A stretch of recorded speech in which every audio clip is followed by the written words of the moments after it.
Comprendre aujourd'hui pour défier demain. Évidemment, il est difficile de prétendre être un devin, mais tout concourt à cela, c'est-à-dire que l'argumentaire est développé, c'est-à-dire que les clubs européens les plus riches justifient en plus leurs exigences par le fait que vous avez un développement de ligues non européennes, comme la Ligue chinoise. Les Chinois vont prendre les meilleurs joueurs, ça va dévaloriser notre Champions League. Donc, l'argumentaire est rodé. Ces clubs européens ne sont pas encore suffisamment forts pour pouvoir imposer à l'UEFA une ligue complètement fermée.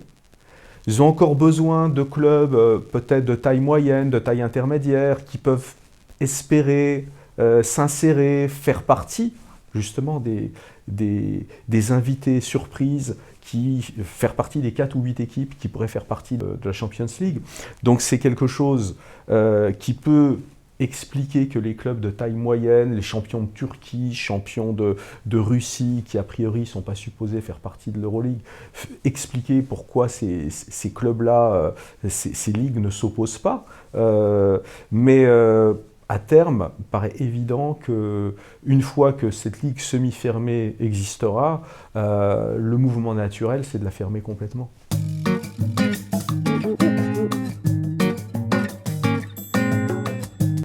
C'est difficile à dire parce que si vous regardez le modèle américain, le nombre d'équipes peut augmenter.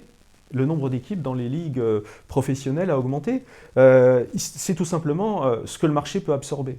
Si le marché peut absorber une franchise située à tel endroit, les franchises d'ailleurs dans les ligues américaines peuvent se déplacer, peuvent changer de ville. Donc l'objectif est toujours de maximiser les profits.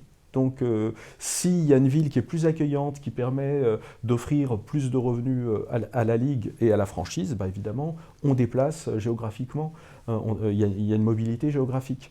Donc sur le nombre d'équipes, il est difficile de répondre. Pour que ce soit vraiment un championnat, ce serait plutôt une vingtaine d'équipes. Un championnat 40 équipes, ça n'a pas grand sens.